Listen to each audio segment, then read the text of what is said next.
to Jeff Cameron Show 93.3 Real Talk Radio, Warchant TV. Still on the highway. You guessed it. Still on the highway. That's us. Long ways to go. Still in the state of Florida at the time that we're talking to you. But just so you know, this isn't pre-recorded too far in advance. It's 12:30 in the afternoon at the time that we're talking right now. Director Matthew sweating bullets right now. Yeah, we're getting these things in the can for you as we make our way to Charlotte. Very excited to be in Charlotte. Could be our last ever ACC kickoff. Oh, think about it that way. Please, to the heavens. I'm looking at these clouds. Speak it into being. I will pray to them. I'll pray to you right there. Well, I'll say I don't, unfortunately, think this is going to be our last ever ACC kickoff. Could be the penultimate, though. Could be. That feels right to me, Tom, like it's going to be the penultimate. That does feel right, and I hope you're right. I don't think I can do 3 more of these. This is... Just stay home. Tough times, man. Tough times. Well, if we're victorious and we are the reigning ACC champions going into next year, maybe it's a little bit more pleasurable to come up here as the champs. Champs are here. Champs are here. Champs are in town. I don't know. Maybe. But I'm with you. I want to get out. Guy yesterday asked if we really thought Florida State was leaving the conference anytime soon. And Ira said, yeah, I do. I think they're going to keep pressing to get out as soon as they possibly can. But I don't... What did we come up with, you and I, the last time we had a serious conversation about this? Did we say 3 to 5 years? Yeah, so once it was decided about Oklahoma, Texas, and what it costs for one given year. It was a number, right. I figured $500 million is feasible to finance with a little bit up front and then payouts against future earnings. 30-year payout, yeah. And that puts you at 2026. But they might be able to furnish this thing earlier if there is enough interest from 2 conferences to get FSU.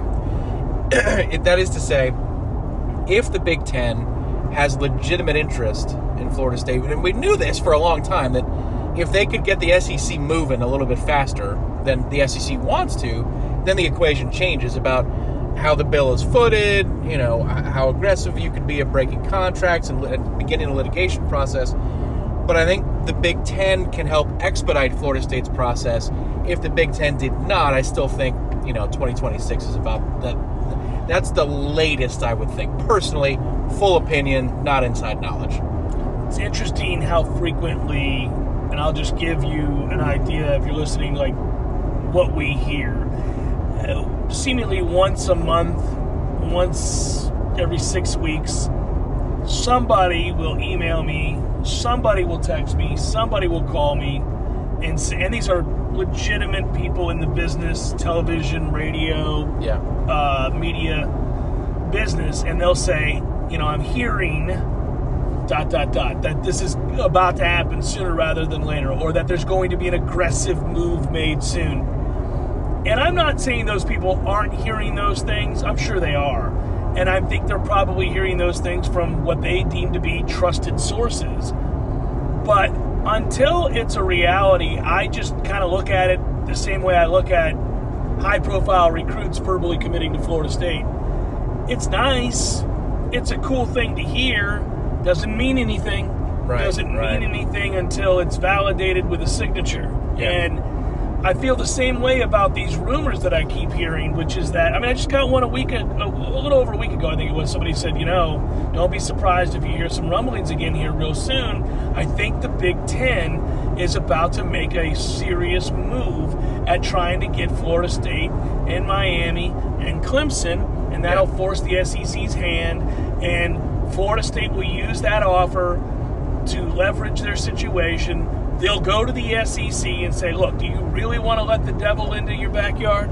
Do you really want that to happen? And, because Florida State's stance is, and they're never going to say this publicly because they can't, but Florida State's stance is that they want to be in the SEC.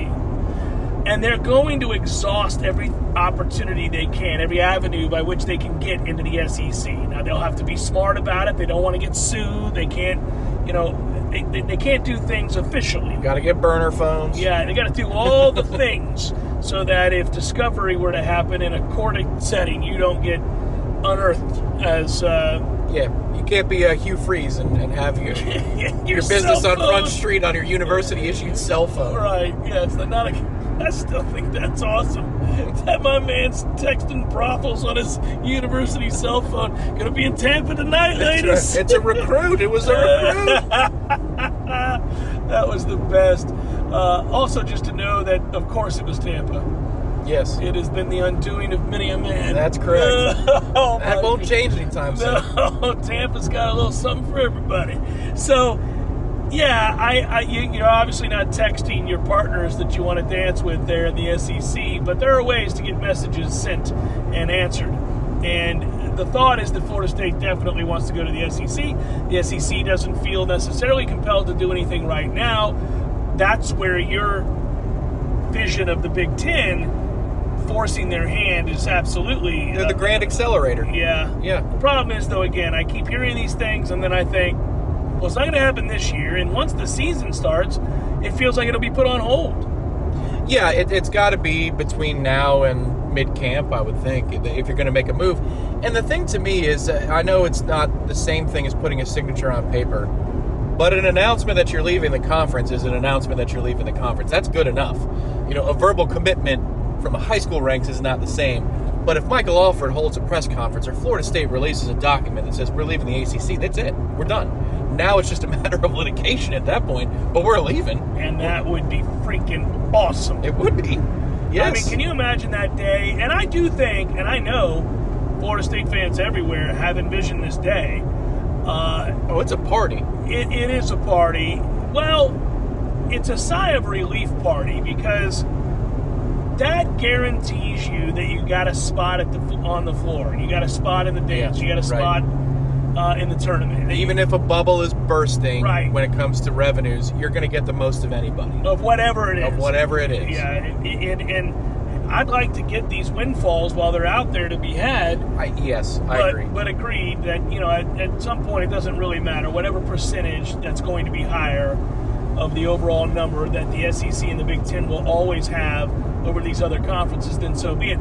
I do wonder how the ESPN firings, continued laying off of high-profile talent, how much that has tempered their appetite until they get their own house in order. It could. The one thing I'd say to that is they've already committed this far.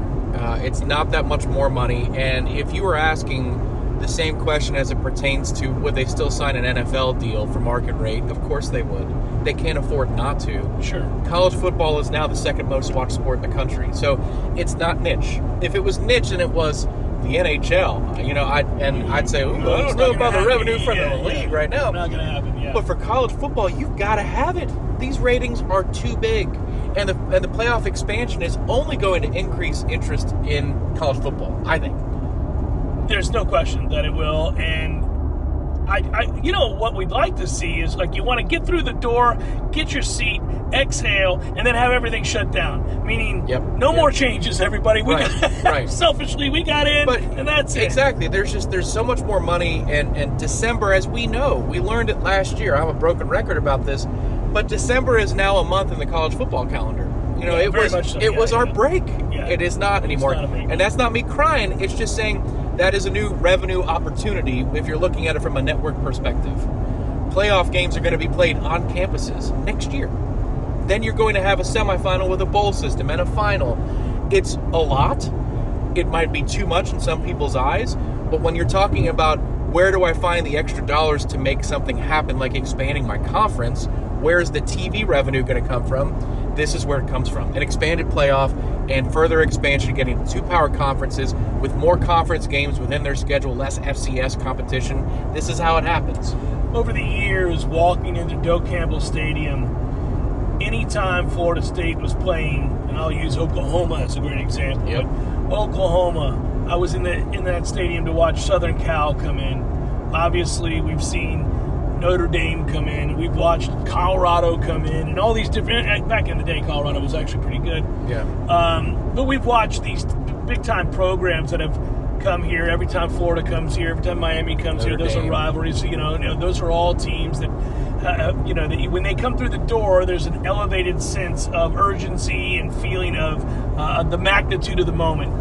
And so, can you imagine that same walk now as you get set to enter the stadium for a playoff game against Texas? Yep. A playoff game against Michigan, a playoff game against Ohio State, a playoff at Doak Campbell Stadium or in their house as you make the roadie to Ann Arbor or the roadie to Austin, depending on the seeding. And, just the feeling of that. It's very professional football-like, but I have to admit that buzz is going to be exceptional. It is the best of both worlds, I think. And I hope at some point it just completely replaces the system that they have now. Sure, maybe if you want to put the semifinals or just the championship game itself on a neutral site, then great. I know you can't get rid of the bowl systems. It's probably impossible. But here's what I'm going to say. Next year and every year after that, I'm rooting for Florida State to not be one of the top 4 teams in the country because I want the home playoff game. I want the home playoff game. I don't want a top 4 seed. I don't want the bye. The hell with the bye. I want to see Doak for a playoff game. Tallahassee would be unlike it's ever been. Yeah, no, I agree. Cold weather, the whole thing. I'll take the bye, however. I'd like to win the championship. Hell no. I'll take the extra day off for the championship. Cold weather football at Doak. Again, flags fly forever. I want the championships. I'll take a day off while everybody else works hard. Let's do the home playoff game and then we can talk. Okay. I want to see it. I got to see it. And, next year's a good chance, actually. Yeah, you might be able to sneak your way into that. We certainly picked a good time to get the program turned around. Yeah. I mean, no matter what, let's say your expectations are conservative for this year and you think that we're overstating the steps that Florida State took last year towards being elite. And that's a fair conversation, by the way. I get that there is pushback. Sometimes you can tell the origin of that pushback comes from a deep-seated hatred. Other times, it's a realistic conversation. It's, you barely beat some pretty damn bad teams, and you lost to anybody who was any good. Yeah. Fair? Fair. I mean, there's no denying that. So if you're going to have that honest conversation, I don't mind having it. But the point is, no matter what the conversation is, whether it's you think they can win a championship or you think they're a year away, you're still just a year away. I mean, you're going to be... the playoff, yes, exactly. Yeah. The field expands to 12. So you should be in that conversation next year. I don't know that they'll be good enough with all they lose. I don't know what the portal is going to have for us and what we can land in the portal.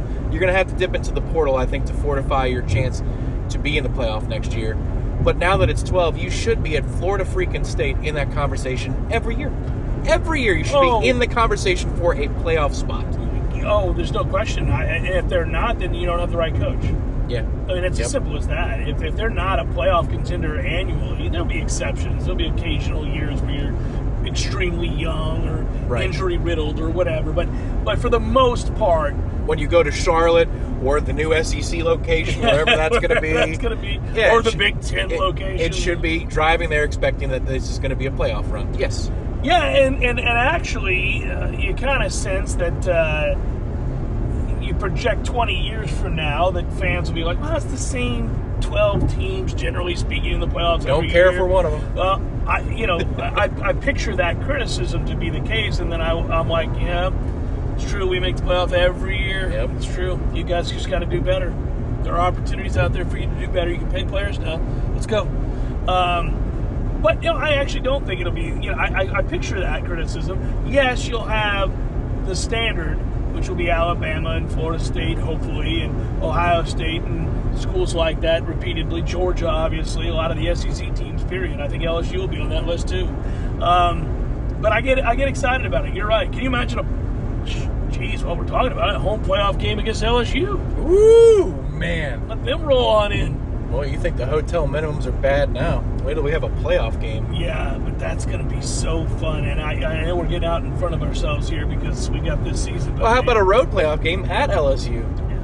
Yeah. Is that what you were saying? Yeah, either okay. way. Yeah. No, I'm fine with it. A playoff game against LSU, a playoff game against Georgia, a playoff game.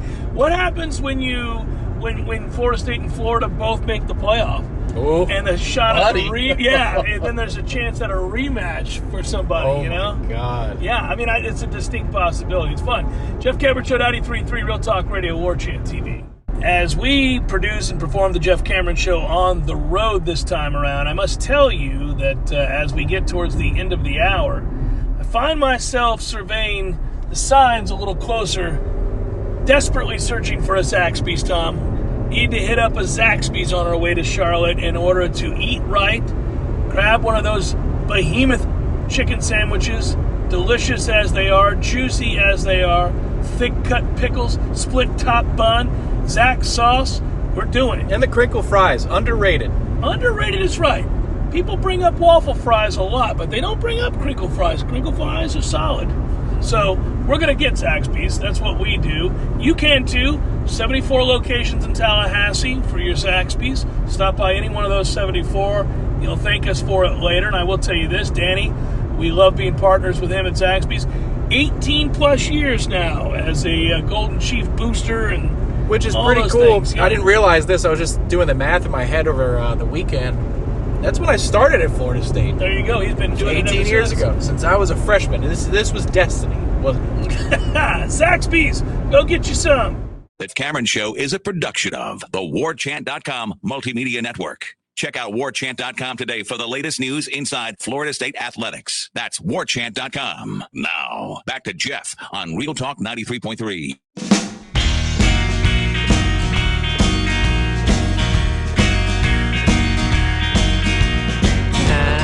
Shining light that leads to God's own dying sun. Looking forward to buying a beer for the assistant SID there for Virginia Tech.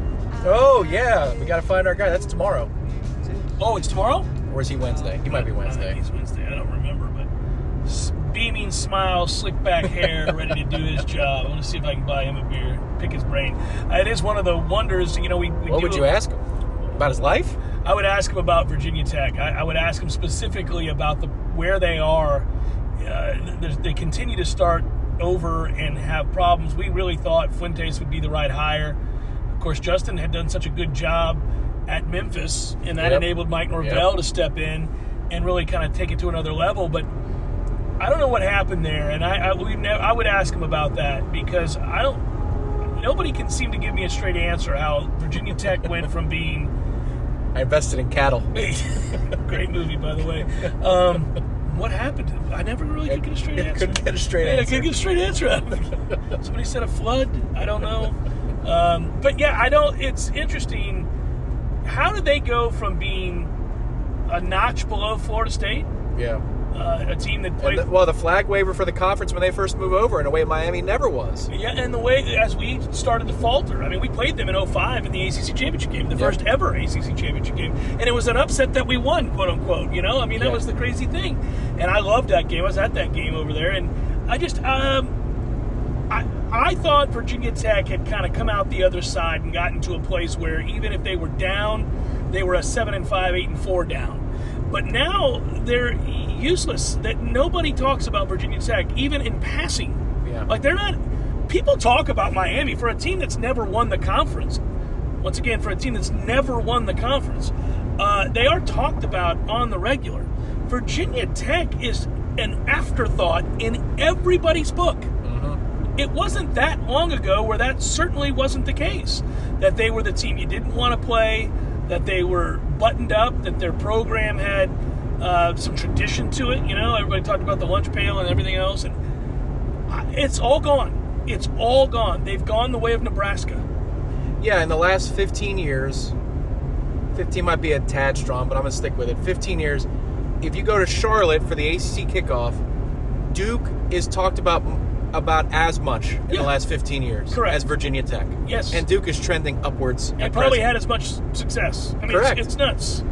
Unfathomable. And that's why I would talk to that guy over an ice cold beer. Hey, man, what are fans like? Because we know how passionate those fans are. That entry is well documented in terms of the fan entrance, the team entrance, and the fan reaction. We know that at the start of every broadcast, they talk about how difficult it is to play there and all these things. Yep. But, man, those are old stereotypes of Blacksburg and what Virginia Tech was. I don't think anybody's worried about going to Blacksburg now. I don't care how loud you crank Metallica. People are like, okay, cool. Yeah, I recall when we were doing the cross-conference stuff and I was in undergrad, and one of the best games I ever went to, sadly, was Florida State beating Virginia Tech in Tallahassee. I remember it was a 4th down short side sweep that Jimbo called again, and it worked, though, for a touchdown. It was Anton Smith. That was, I want to say, 2008. And that was a marquee matchup because that fan base traveled. It's like the things that we're looking forward to when we move conferences eventually. Correct. The fan base traveled. They were all awesome, super nice people. And Virginia Tech was a brand, big time. We had just played them in the ACC championship game. We would go on to play them and lose in 2010. I mean, they were a thing. I kind of feel like if we were going to compare them to other teams in other conferences and the level that they were at and what they could be or what they should at least be now, a good comp would be Ole Miss. Yeah. So like Ole Miss, nobody mistakes Ole Miss for LSU, Auburn, Georgia, Alabama, none of the elite teams in the conference. But Ole Miss is not a win that you just write down. You don't just be like, oh, we're going to beat Ole Miss. They've proven that they can score a big upset here and there. Well, and the atmosphere is said to be one of the very best in all of college football. I want to go to the Grove for a game. Our partner, Aslan Hajavandi, who works with us at Warchant and on Wake Up Warchant, I asked him because he worked a long time in the SEC. Yeah. I said, hey, man, have you ever been to the Grove? We were talking on the way back from Ireland. And he goes, oh, yeah, and it's awesome. And I said, everybody says that. He goes, if Florida State could pick another SEC team to play every year, he said, I'd pick Ole Miss because the fan base is great. The atmosphere on game day, tremendous. And they're passionate and loyal, and they have a lot of fun, and they go to this. Listen, I know the history, but the point would be, I thought Virginia Tech had at least reached to that level. Like that, that would always be a thing. Man, it's sleepy. Nobody cares anymore. No, and we could have told Virginia Tech it was coming that second year that we had Fuente on for ACC kickoff interview. Unbelievable. Checked all the boxes of something is deeply, gravely wrong here. He oddly was appreciative of the question that I asked that required him to give either a fluff, deflective answer or what he did, which was bare his soul and tell you, meaning me, that they're done. Yeah. That his time is over before it started. I couldn't believe it. You couldn't either. I remember he walked away and you and I looked at each other like, what is going on in Blacksburg? Everything was backwards. It made no sense. He was talking about how the kids he inherited were doing things the right way and the kids he recruited were not, which should be the exact opposite. He was telling on himself. Right. When you replace somebody, it should be, I got to get my own guys in, not, oh my God, I'm so sad to see Beamer's kids go because the kids I brought in all suck. Like, wow. Yeah, it was troubling. And it's also been bad for the ACC. Let's just be honest. You need a good Virginia Tech. You need a good Miami. You need a good Florida State. You need a good Clemson. Why the Coastal's gone? It's been garbage since its inception. North Carolina is an interesting team this year in that they've got a quarterback that could be the number one pick in the draft. And we know, we've seen it firsthand, that if you've got an elite quarterback at this level, as in first pick, second pick of the draft level, you can win games you've got no business winning. He'll throw you to victory. And Drake May is capable. Now, listen, that's not a loaded North Carolina team. We know that our guy's good for losing a game they ought not every year. Tom has pointed that out routinely. Heck, prior to that, I made fun of Mac Brown for years while he was at Texas. Financial benefits there, baby. I would always talk about the 2 conference titles that he won in 17 years he was there. 2. Anyhow, 2. Yes, we've all brought that up before, but they do have an elite quarterback, so I don't know. Maybe they make noise. I'm trying to think of teams. They've got a November game with Clemson. That could be for a high-stakes seat in Charlotte. It could very well. If we beat Clemson, that game could be for who are we playing? Yeah, and honestly, that's interesting because I would rather Louisville skirt by their simple schedule and get there. There are no more divisions. Now we're getting greedy. Yeah, let them go ahead and play nobody all year long. and have enough wins compiled that the ranking is high. Yeah.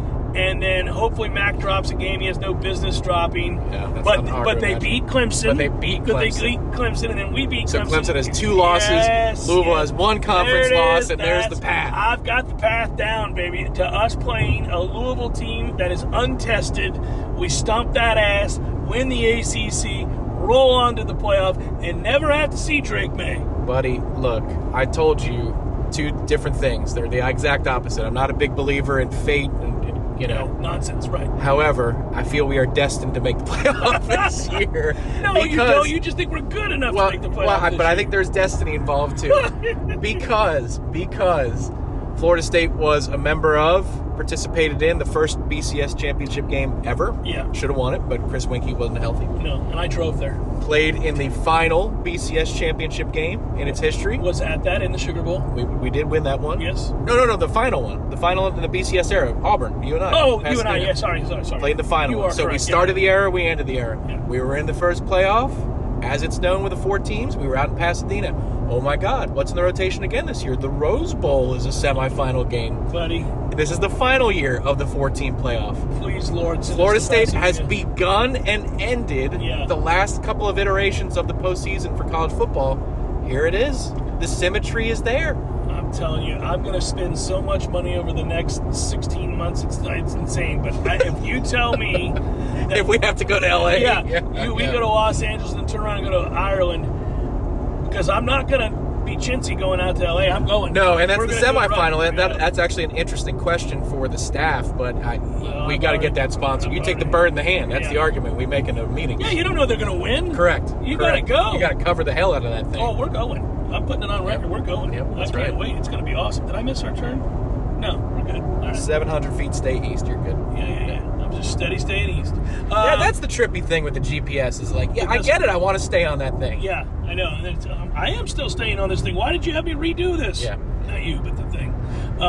18 more miles. Yeah, and then Then we're almost out of Florida. yep. God, get me out of here. Get me out of Florida. Hey, this construction's coming along finally. Yeah, getting out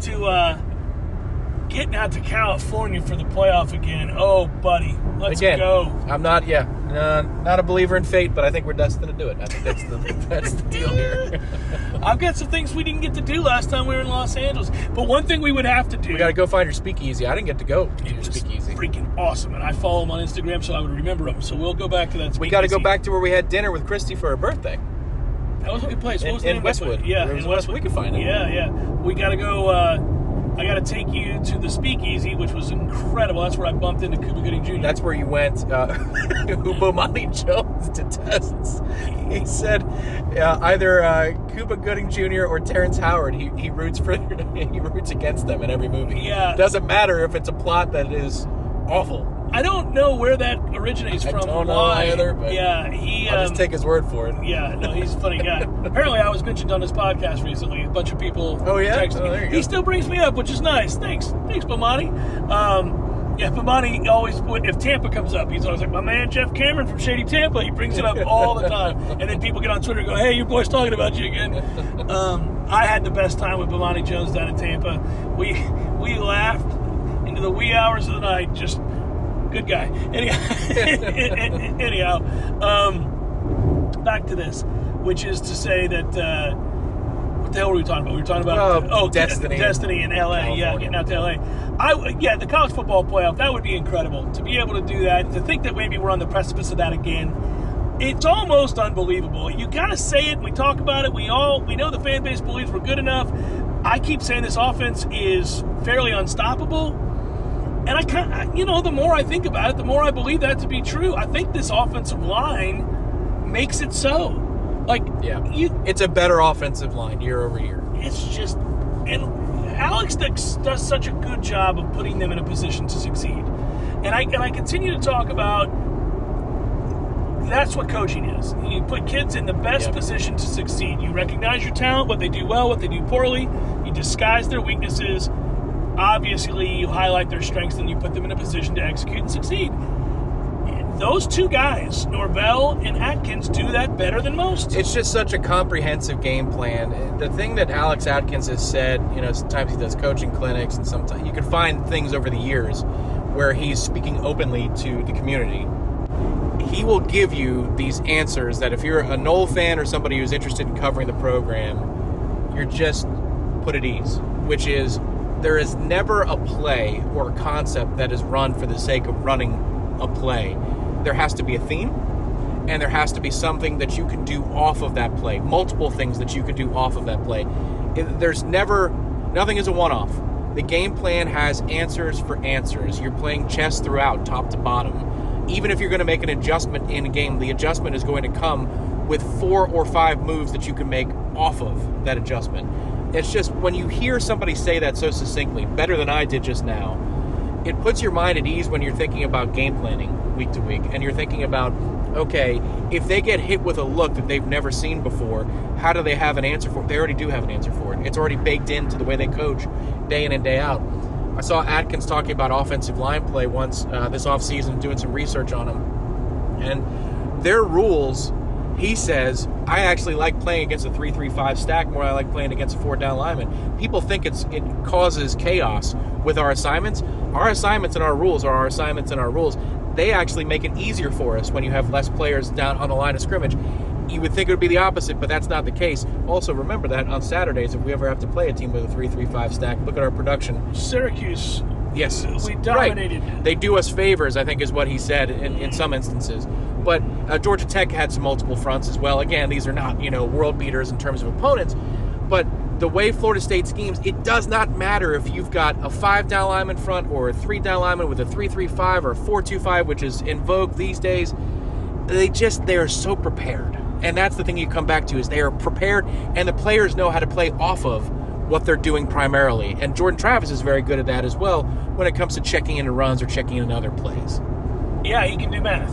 Right. And it took him a minute, but he figured it out. But we had that problem with Jimbo. The offense was complicated, and guys would understand the complexities of the offense, and Christian and EJ and Jameis was otherworldly. But there were times when we'd say, can you count at the line of scrimmage? Look how many guys are around the ball. Yeah. Go to the out, just count. Yeah. This offense, that's like the first function that you learn. It's not how to throw smash or get your fifth read. It's you know how to count. Well, and Jimbo's offense has become incredibly antiquated, and it is incredibly slow. It is all of the things now that have him criticized. We couldn't have envisioned that back in 2012, 2013, but that's exactly what's happened. Meanwhile, Norvell's offense is, obviously the thing that kind of sets him apart right now is that he and Alex, week in and week out, find ways, even at times when they have lesser talent, to move the football. I mean, by rights, they had no business being in the Notre Dame game. Now, they turned around and lost to Jacksonville State, so we forget this. Right. But they're in overtime against Notre Dame, a Brian Kelly-led Notre Dame team, so a well-coached team, and that was smoke and mirrors. That was insane. Totally. But they did that. So, yeah. And then the one last thing I'd add to that, though, is I don't know that they would have looked like smart coaches who had us ready to go in the Florida game had it not been for Jordan Travis just making plays. That's the other thing, is the guys were they're wide open. You got drops galore in the first half. That's not the coach's problem. They scheme guys open. You wouldn't kill him for that. But what I'm saying is we would be talking about a loss were it not for the singular ability of Jordan Travis in that game to overcome deficiencies from the receivers and deficiencies of the offensive line. Yeah. Well, and so this is the invitation. Springsteen said when he released Greetings from Asbury Park, it was an invitation, and he's described that before, what that was, to a larger life, to a way out, to any number of things, right? I feel like Mike Norvell's staff have been invited this year to Big Boy football. Can you now take that step and define yourself as one of the halves, as one of the dominant teams, of one of the teams that you can assume some things about going into a game? And that is that, are you going to struggle with the NC States and Wakes of the world, or are we going to be back to being one of the upper crust teams that has no problem with the, I guess, plus teams in the ACC, but not on your level? Not the, bigger, stronger, faster should mean something every week, and you should dominate teams that don't have enough of that. And that's what he has to prove this year, is that we are that, because they did not prove that a year ago. Sure, they beat LSU, and that was awesome. But they didn't prove it against Florida. They didn't prove it against Oklahoma. They didn't prove it against Wake. They didn't prove it against Louisville. They didn't prove it against NC State. There's a lot of not proven. Correct. So this is, and I know somebody might say, well, but wait, Jeff, we won the majority of the games you just referenced. Well, we didn't win the 3 in the middle of the season, and you barely beat a bad Florida team, and you barely beat a bad Oklahoma team. So no, I wouldn't call that proving it. Yeah, that's an interesting thought too, because let's say that they arrive to that place where they can answer those questions and they do show it and prove it. Then, for his legacy at Florida State, Jordan Travis would be known as a bridge to a time when Florida State, he got us there. Yeah. Not only did he get us there, he excelled while doing so, but he is the great eraser of the issues that you have last season. 2 years ago, it was they schemed home runs, literally runs, by Jayshon Corbin and Trayshawn Ward and others when they had no business doing so. That's brilliance. Everybody knows that you can't throw the football and you still find a way to have a 60-plus yard run every week. Like, how the hell do you do that? Kept happening, yeah. That's brilliance. This past season, it's you've got more receivers, but Jordan Travis overcomes a lot of the deficiencies you have. Here's hoping that when Jordan's time is done and in these next couple of seasons, you don't ever have to have that conversation about the quarterback. He doesn't have to erase your deficiencies because you don't have them anymore. Yeah, and listen, all that is to say that, look, the best teams in America have off weekends. The best teams in America play. We watch every Saturday for that reason. Ohio State gets upset.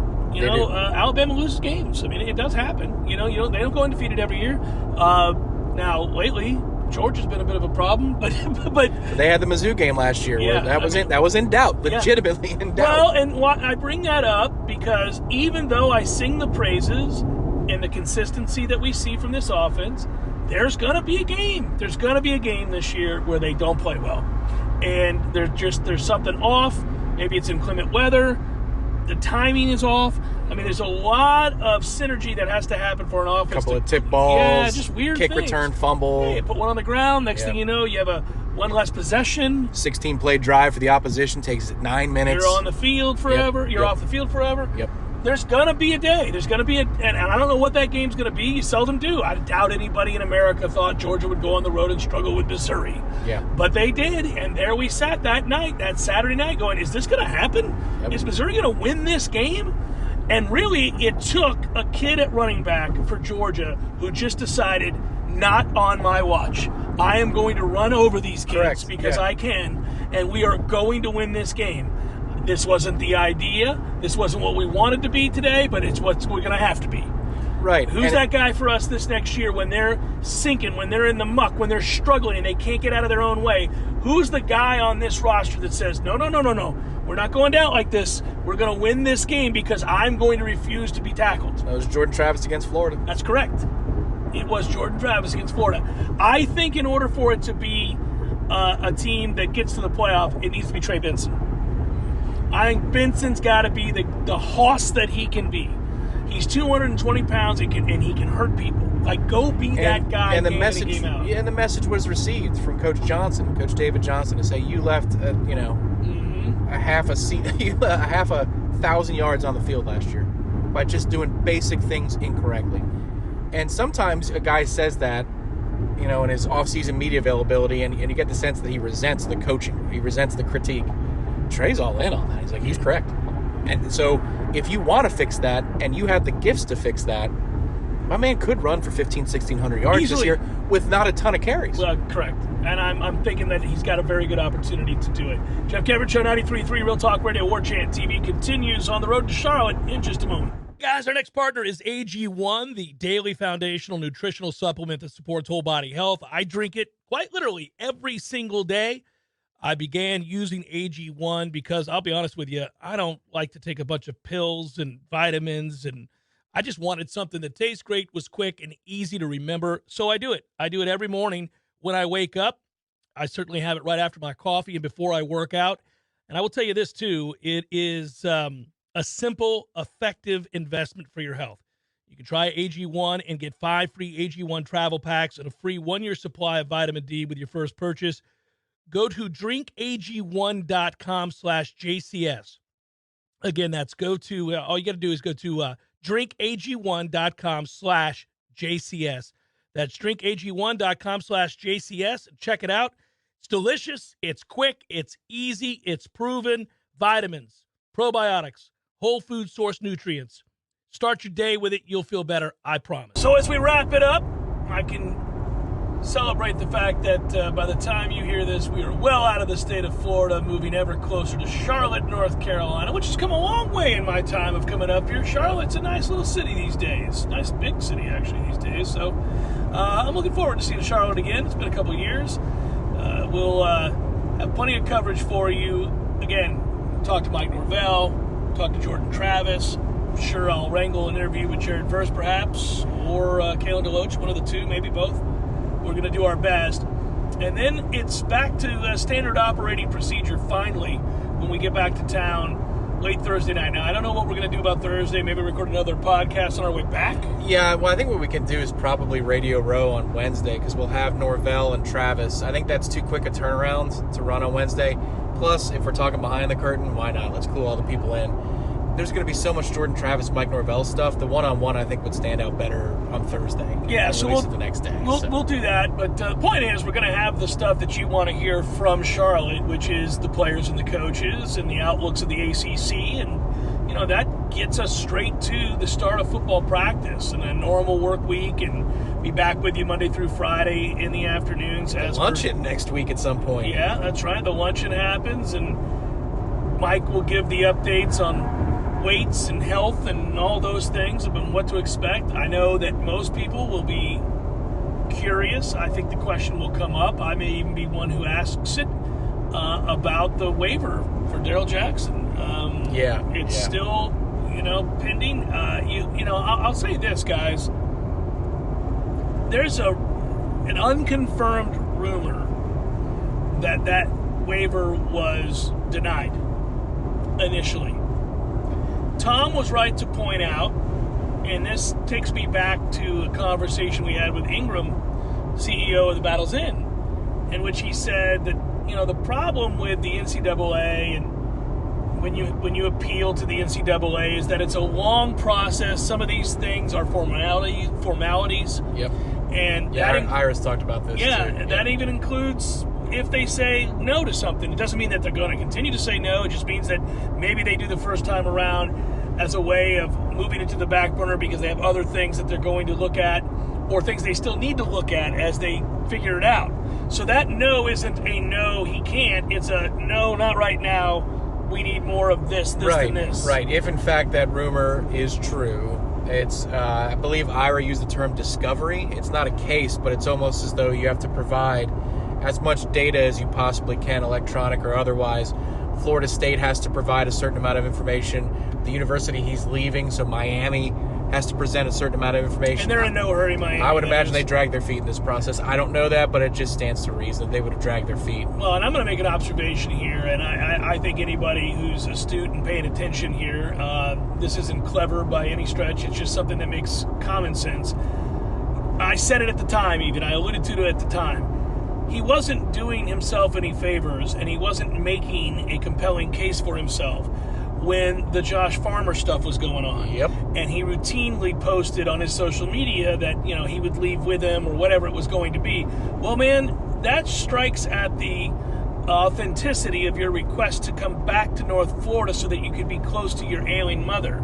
If you are at Maryland and then you're at Miami and then you're at Florida State, and within months of being at Florida State, you're showing and saying that you're willing to move on yet again, I'm not so sure that helps the case that you're making that you moved back to Tallahassee to be close to your mom. It just doesn't stand to reason. I agree. So that's my opinion. Nobody has told me that, but at the time that he did it, I thought, well, this is a mistake, and I hope it doesn't adversely affect your efforts to get a waiver.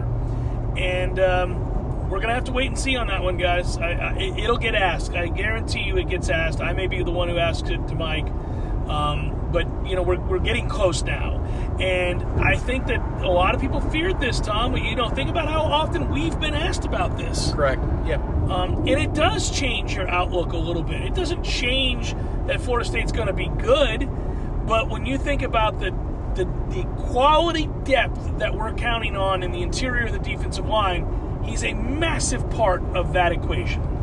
Yeah, and again, you've got a couple of questions. Another one is Braden Fisk and his ability to hang